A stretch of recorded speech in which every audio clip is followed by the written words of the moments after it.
Hi friends, welcome to gkctutorials. വീഡിയോയിലേക്ക് പോകും മുമ്പ് നമ്മുടെ ചാനലിൽ ക്യാഷ് നൽകി ജോയിൻ മെമ്പറാകാൻ ആഗ്രഹിക്കുന്നവർ ജോയിൻ ചെയ്യുന്നതിന് മുൻപ് ഈ ചാനലിൽ ലഭ്യമാക്കിയിട്ടുള്ള അനൗൺസ്മെന്റ് വീഡിയോ നിർബന്ധമായും കാണുക. ഓരോരുത്തർക്കും ആവശ്യമായ ക്ലാസുകൾ ഉണ്ടെന്ന് ഉറപ്പുവരുത്തിയ ശേഷം മാത്രമേ ജോയിൻ ചെയ്യാവൂ. കൂടാതെ ഏതൊക്കെ ക്ലാസുകളാണ് പെയ്ഡായി നൽകിയിട്ടുള്ളത് എന്നറിയാൻ നമ്മുടെ ചാനലിലെ പ്ലേലിസ്റ്റിൽ മെമ്പേഴ്സ് ഓൺലി വീഡിയോസ് എന്നൊരു ലിസ്റ്റ് ആഡ് ചെയ്തിട്ടുണ്ട്. അപ്പോൾ അതിൽ ക്ലിക്ക് ചെയ്താൽ ഏതെല്ലാം പരീക്ഷകൾക്കായുള്ള ക്ലാസുകളാണ് പെയ്ഡായി ലഭ്യമാക്കിയിട്ടുള്ളത് എന്ന് നിങ്ങൾക്ക് മനസ്സിലാക്കാൻ സാധിക്കും. ഓൾറെഡി മെമ്പേഴ്സ് ആയവർക്ക് വീഡിയോ കാണാവുന്നതുമാണ്. ഓക്കെ, ഇന്നത്തെ നമ്മുടെ video Devaswom board exam tutorial science വിഭാഗത്തിൽ നിന്നുള്ള ക്വസ്റ്റ്യൻസ് ആണ്. അപ്പോൾ സയൻസിൽ തന്നെ ബയോളജി വിഭാഗമാണ് ഇന്നത്തെ വീഡിയോയിൽ ഉൾപ്പെടുത്തിയിരിക്കുന്നത്. അതിനു മുൻപ് മറക്കാതെ നമ്മുടെ ചാനൽ സബ്സ്ക്രൈബ് ചെയ്ത് വെക്കുക. ഓക്കെ, ക്വസ്റ്റ്യൻസ് നോക്കാം. ഫസ്റ്റ് ക്വസ്റ്റ്യൻ, ജീവശാസ്ത്രത്തിന്റെ പിതാവ് ആരാണ്? അരിസ്റ്റോട്ടിൽ. അപ്പോൾ അരിസ്റ്റോട്ടിലാണ് ജീവശാസ്ത്രത്തിന്റെ പിതാവ് എന്ന് അറിയപ്പെടുന്നത്. ഇനി ജീവന്റെ ഭൗതിക അടിസ്ഥാനം എന്നറിയപ്പെടുന്നത് എന്താണ്? ജീവന്റെ ഭൗതിക അടിസ്ഥാനം എന്നറിയപ്പെടുന്നത് പ്രോട്ടോപ്ലാസമാണ്. പ്രോട്ടോപ്ലാസമാണ് ജീവന്റെ ഭൗതിക അടിസ്ഥാനം. ഇനി ജീവന്റെ അടിസ്ഥാന യൂണിറ്റ് എന്താണ്? ജീവന്റെ അടിസ്ഥാന യൂണിറ്റ് ആണ് കോശം. കോശത്തെക്കുറിച്ചുള്ള പഠനം ഏതു പേരിലാണ് അറിയപ്പെടുന്നത്? അല്ലെങ്കിൽ കോശത്തെക്കുറിച്ചുള്ള പഠനം ഏതാണ്? കോശത്തെക്കുറിച്ചുള്ള പഠനമാണ് സൈറ്റോളജി. കോശത്തിന്റെ നിയന്ത്രണ കേന്ദ്രം ഏതാണ്? കോശത്തിന്റെ നിയന്ത്രണ കേന്ദ്രമാണ് മർമ്മം. ഇനി മർമ്മമില്ലാത്ത മനുഷ്യകോശം എന്നറിയപ്പെടുന്നത് ചുവന്ന രക്താണുക്കളെയാണ്. മർമ്മമില്ലാത്ത മനുഷ്യകോശം ഏതാണ്? ചുവന്ന രക്താണുക്കൾ. നെക്സ്റ്റ് ക്വസ്റ്റ്യൻ, ഏറ്റവും നീളം കൂടിയ കോശം ഏതാണ്? ഏറ്റവും നീളം കൂടിയ കോശമാണ് ന്യൂറോൺ. നാഡീവ്യവസ്ഥയുടെ അടിസ്ഥാന നിർമ്മാണ ഘടകമാണ് ന്യൂറോൺ എന്ന് പറയുന്നത്. നാഡീവ്യവസ്ഥയുടെ അടിസ്ഥാന നിർമ്മാണ ഘടകമാണ് ന്യൂറോൺ. അതാണ് മനുഷ്യ ശരീരത്തിലെ ഏറ്റവും നീളം കൂടിയ കോശം. കോശത്തിലെ മാംസ്യ നിർമ്മാണ കേന്ദ്രം ഏതാണ്? കോശത്തിലെ മാംസ്യ നിർമ്മാണ കേന്ദ്രമാണ് റൈബോസോം. ബോഡി ബിൽഡേഴ്സ് എന്നറിയപ്പെടുന്നത് എന്തിനെയാണ്? ബോഡി ബിൽഡേഴ്സ് എന്നറിയപ്പെടുന്നത് മാംസ്യത്തെയാണ്. മനുഷ്യ ശരീരത്തിലെ അസ്ഥികളുടെ അല്ലെങ്കിൽ എല്ലുകളുടെ എണ്ണം എത്രയാണ്? അപ്പോൾ മനുഷ്യ ശരീരത്തിൽ ആകെ 206 അസ്ഥികൾ അഥവാ എല്ലുകളാണ് ഉള്ളത്. ഇതിൽ തന്നെ ഏറ്റവും വലിയ അസ്ഥി അഥവാ എല്ല് എന്നറിയപ്പെടുന്നത് തുടയെല്ലാണ്. ഈ തുടയലിന്റെ മറ്റൊരു പേരാണ് ഫീമർ. അതുപോലെ തന്നെ മനുഷ്യ ശരീരത്തിലെ ഏറ്റവും ചെറിയ അസ്ഥിയാണ് സ്റ്റേപ്പിസ്. ഇത് ചെവിയിൽ ഉള്ള അസ്ഥിയുടെ പേരാണ്. അപ്പോൾ മനുഷ്യ ശരീരത്തിൽ ആകെ അസ്ഥികളുടെ എണ്ണം 206 ആണ്. ഏറ്റവും വലിയ അസ്ഥി തുടയെല്ല് അഥവാ ഫീമർ ആണ്. ഏറ്റവും ചെറിയ അസ്ഥി സ്റ്റേപ്പിസ് ആണ്. അതുപോലെ തന്നെ ഏറ്റവും ശക്തിയേറിയ എല്ല് കീഴ്ത്താടി എല്ലാണ്. മനുഷ്യ ശരീരത്തിലെ ഏറ്റവും ശക്തിയേറിയ എല്ല് ഏതാണ്? കീഴ്ത്താടി എല്ല്. പേശികളുടെ എണ്ണം എത്രയാണ്? മനുഷ്യ ശരീരത്തിലെ ആകെ പേശികളുടെ എണ്ണം 600 ആണ്, അല്ലെങ്കിൽ 600-ൽ അധികമാണ്. ഇതുമായി ബന്ധപ്പെട്ട് അറിഞ്ഞിരിക്കേണ്ടത് മനുഷ്യ ശരീരത്തിലെ ഏറ്റവും വലിയ പേശി ഏതാണെന്നുള്ളതാണ്. മനുഷ്യ ശരീരത്തിലെ ഏറ്റവും വലിയ പേശിയാണ് ഗ്ലൂട്ടിയസ് മാക്സിമസ്. നെക്സ്റ്റ് ക്വസ്റ്റ്യൻ, മനുഷ്യ ഹൃദയത്തിന്റെ അറകൾ എത്രയെണ്ണമാണ് ഉള്ളത്? മനുഷ്യ ഹൃദയത്തിൽ ആകെ 4 അറകളാണ് ഉള്ളത്. ഹൃദയത്തിന്റെ ഏകദേശ ഭാരം എത്രയാണ്? ഹൃദയത്തിന്റെ ഏകദേശ ഭാരം 300 ഗ്രാം ആണ്. അതുപോലെ തന്നെ ഹൃദയത്തിലെ ശരാശരി പൾസ് നിരക്ക് മിനിറ്റിൽ എത്ര തവണയാണ്? മനുഷ്യ ശരീരത്തിലെ ഹൃദയത്തിന്റെ ശരാശരി പൾസ് നിരക്ക് മിനിറ്റിൽ എത്ര തവണയാണ്? 72 തവണ. ഹൃദയത്തെക്കുറിച്ചും ഹൃദ്രോഗങ്ങളെക്കുറിച്ചുള്ള പഠനം ഏതു പേരിലാണ് അറിയപ്പെടുന്നത്? ഹൃദയത്തെക്കുറിച്ചും ഹൃദ്രോഗങ്ങളെക്കുറിച്ചുള്ള പഠനമാണ് കാർഡിയോളജി. നെക്സ്റ്റ്, മനുഷ്യ ശരീരത്തിലെ ക്രോമോസോമുകളുടെ എണ്ണം എത്രയാണ്? മനുഷ്യ ശരീരത്തിലെ ക്രോമോസോമുകളുടെ എണ്ണം 23 ജോഡിയാണ്. അതായത് 46 എണ്ണമാണ്. മനുഷ്യ ശരീരത്തിലെ നാഡികളുടെ എണ്ണം 43 ജോഡിയാണ്. അപ്പോൾ മനുഷ്യ ശരീരത്തിൽ ആകെ 43 ജോഡി നാഡികളാണ് ഉള്ളത്. ഇനി മനുഷ്യ ശരീരത്തിലെ വാരിയെല്ലുകളുടെ എണ്ണം എത്രയാണെന്ന് നോക്കാം. 24 വാരിയെല്ലുകളാണ് മനുഷ്യ ശരീരത്തിൽ ആകെ ഉള്ളത്. നട്ടെല്ലിലെ കശേരുക്കളുടെ എണ്ണം എത്രയാണ്? മനുഷ്യ ശരീരത്തിലെ നട്ടെല്ലിലെ കശേരുക്കളുടെ എണ്ണം 33 ആണ്. ഇപ്പോൾ പറഞ്ഞ കാര്യങ്ങൾ ഒന്നുകൂടി പറയാം. ക്രോമോസോമുകളുടെ എണ്ണം 23 ജോഡി അഥവാ 46 എണ്ണം. നാഡികളുടെ എണ്ണം 43 ജോഡി. വാരിയെല്ലുകളുടെ എണ്ണം 24. നട്ടെല്ലിലെ കശേരുക്കളുടെ എണ്ണം 33. നെക്സ്റ്റ് ക്വസ്റ്റ്യൻ, ജൈവ ഘടികാരം എന്ന് പറയുന്നത് എന്തിനെയാണ്? മനുഷ്യ ശരീരത്തിലെ ജൈവ ഘടികാരം എന്ന് പറയുന്നത് എന്തിനെയാണ്? പീനിയൻ ഗ്രന്ഥിയെയാണ്. പീനിയൻ ഗ്രന്ഥിയാണ് ജൈവ ഘടികാരം. ശരീര നിർമ്മാതാവ് അഥവാ ബോഡി ബിൽഡർ എന്നറിയപ്പെടുന്നത് എന്താണ്? മാംസ്യമാണ്. ശ്വാസകോശത്തെ പൊതിയുന്ന സ്ഥലത്തെ പറയുന്ന പേര് എന്താണ്? ശ്വാസകോശത്തെ പൊതിഞ്ഞിരിക്കുന്നത് പ്ലൂറയാണ്. ഹൃദയത്തെ പൊതിയുന്നത് പെരികാർഡിയം. ഹൃദയത്തെ പൊതിയുന്നത് പെരികാർഡിയം. ശ്വാസകോശത്തെ പൊതിയുന്നത് പ്ലൂറ. ശരീരത്തിലെ അരിപ്പ ഏതാണ്? ശരീരത്തിലെ അരിപ്പയാണ് വൃക്ക. ഏറ്റവും വലിയ അന്തസ്രാവ ഗ്രന്ഥി ഏതാണ്? ഏറ്റവും വലിയ അന്തസ്രാവി ഗ്രന്ഥി ഏതാണ്? പാൻക്രിയാസ്. മനുഷ്യ ശരീരത്തിലെ ഏറ്റവും വലിയ ഗ്രന്ഥി ഏതാണ്? മനുഷ്യ ശരീരത്തിലെ ഏറ്റവും വലിയ ഗ്രന്ഥിയാണ് കരൾ. മനുഷ്യ ശരീരത്തിലെ രാസശാല എന്നറിയപ്പെടുന്നതും കരളാണ്. മനുഷ്യ ശരീരത്തിലെ ഏറ്റവും വലിയ ഗ്രന്ഥിയും മനുഷ്യ ശരീരത്തിലെ രാസശാല എന്നറിയപ്പെടുന്നതും കരളാണ്. അതുപോലെ തന്നെ വിഷനിവാരണം നടത്തുന്ന അവയവം കരളാണ്. പിത്തരസം നിർമ്മിക്കുന്ന ശരീര അവയവം ഏതാണെന്ന് ചോദിച്ചാൽ അതും കരളാണ്. പുനരുജ്ജീവന ശേഷിയുള്ള ഏക അവയവം ഏതാണ്? കരളാണ്. അമിത മദ്യപാനം പ്രവർത്തനക്ഷമമല്ലാതാക്കുന്ന അവയവം കരളാണ്. അപ്പോൾ ശരീരത്തിലെ ഏറ്റവും വലിയ ഗ്രന്ഥി കരൾ. ശരീരത്തിലെ രാസശാല എന്നറിയപ്പെടുന്നത് കരൾ. വിഷനിവാരണം നടത്തുന്ന അവയവം കരളാണ്. പിത്തരസം നിർമ്മിക്കുന്ന ശരീര അവയവം ഏതാണ്? അതും കരളാണ്. പുനരുജ്ജീവന ശേഷിയുള്ള ഏക അവയവവും അമിത മദ്യപാനം പ്രവർത്തനക്ഷമമോ അല്ലാതാക്കുന്ന അവയവവും കരളാണ്. നെക്സ്റ്റ്, കരളിൽ സംഭരിക്കുന്ന പ്രധാന വിറ്റാമിൻ ഏതാണ്? കരളിൽ സംഭരിക്കുന്ന പ്രധാനപ്പെട്ട വിറ്റാമിൻ എ ആണ്. അതുപോലെ തന്നെ കരളിൽ സംഭരിക്കുന്ന പ്രധാന ലോഹം ഇരുമ്പാണ്. കരൾ കോശങ്ങൾ നശിക്കുന്നത് കൊണ്ടുണ്ടാകുന്ന രോഗം ഏതാണ്? കരൾ കോശങ്ങൾ നശിക്കുന്നത് കൊണ്ടുണ്ടാകുന്ന രോഗമാണ് സിറോസിസ് അഥവാ ലിവർ സിറോസിസ്. ശരീരത്തിൽ ഏറ്റവും കൂടുതലുള്ള ലോഹം ഏതാണ്? ശരീരത്തിൽ ഏറ്റവും കൂടുതലുള്ള ലോഹമാണ് കാൽസ്യം. ശരീരത്തിൽ ഏറ്റവും കൂടുതലുള്ള മൂലകം ഓക്സിജനാണ്. അപ്പോൾ ശരീരത്തിൽ ഏറ്റവും കൂടുതലുള്ള മൂലകം ഏതാണ്? ഓക്സിജൻ. ശരീരത്തിലെ അടിയന്തര ഹോർമോൺ എന്നറിയപ്പെടുന്നത് ഏതാണ്? അപ്പോൾ അഡ്രിനാലിനാണ് ശരീരത്തിലെ അടിയന്തര ഹോർമോൺ എന്ന് അറിയപ്പെടുന്നത്.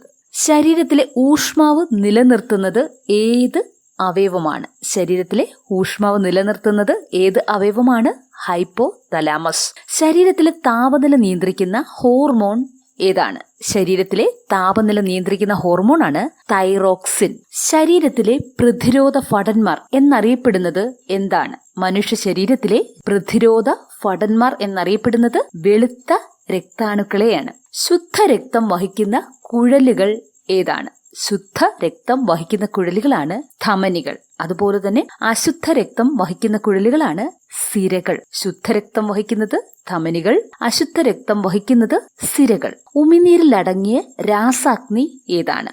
ഉമിനീരിലടങ്ങിയ രാസാഗ്നിയാണ് ടയലിൻ. ത്വക്കിന് നിറം നൽകുന്ന വർണ്ണവസ്തു ഏതാണ്? ത്വക്കിന് നിറം നൽകുന്ന വർണ്ണവസ്തുവാണ് മെലാനിൻ. പ്രോട്ടീനുകളുടെ അടിസ്ഥാന ഘടകം ഏതാണ്? പ്രോട്ടീനുകളുടെ അടിസ്ഥാന ഘടകമാണ് അമിനോ ആസിഡ്സ്. നാഡീവ്യവസ്ഥയുടെ കേന്ദ്രം ഏതാണ്? നാഡീവ്യവസ്ഥയുടെ കേന്ദ്രമാണ് മസ്തിഷ്കം. മസ്തിഷ്കത്തിന്റെ ഏകദേശ ഭാരം എത്രയാണ്?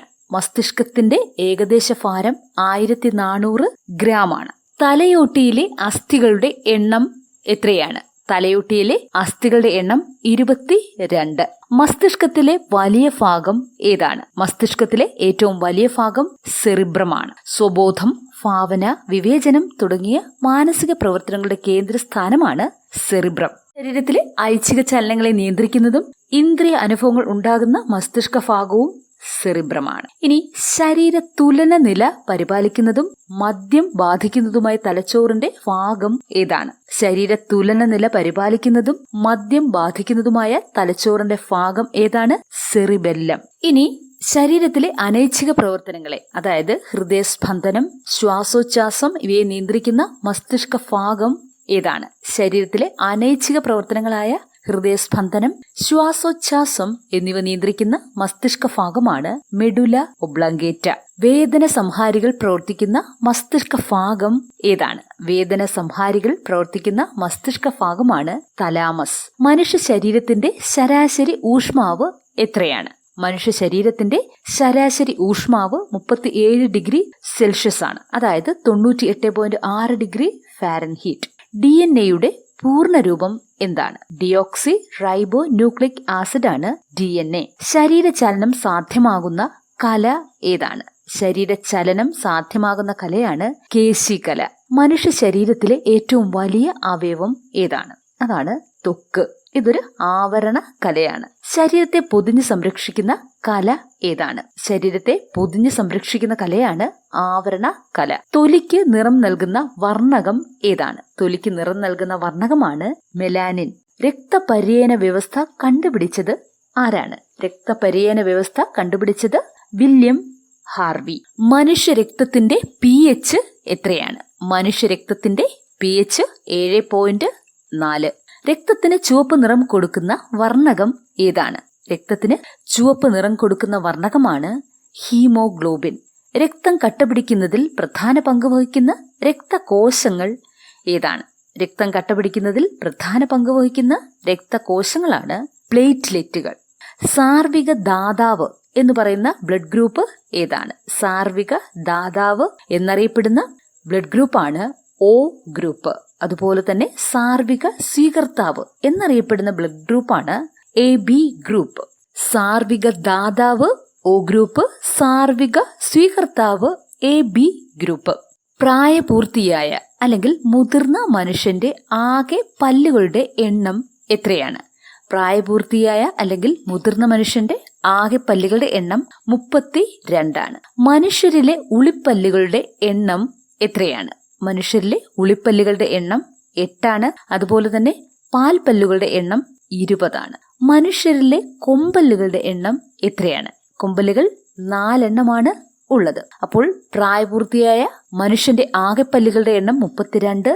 ഇതിൽ ഉളിപ്പല്ലുകളുടെ എണ്ണം 8, പാൽപ്പല്ലുകളുടെ എണ്ണം 20, കൊമ്പല്ലുകളുടെ എണ്ണം 4. പല്ലിലെ നിർജീവമായതും കടുപ്പമേറിയതുമായ ഭാഗം ഏതാണ്? പല്ലിലെ നിർജീവമായതും കടുപ്പമേറിയതുമായ ഭാഗമാണ് ഇനാമൽ. പല്ലിലെ ഇനാമൽ നിർമ്മിക്കാൻ ഉപയോഗിക്കുന്ന പദാർത്ഥം ഏതാണ്? പല്ലിലെ ഇനാമൽ നിർമ്മിക്കാൻ ഉപയോഗിക്കുന്ന പദാർത്ഥമാണ് കാൽസ്യം ഫോസ്ഫേറ്റ്.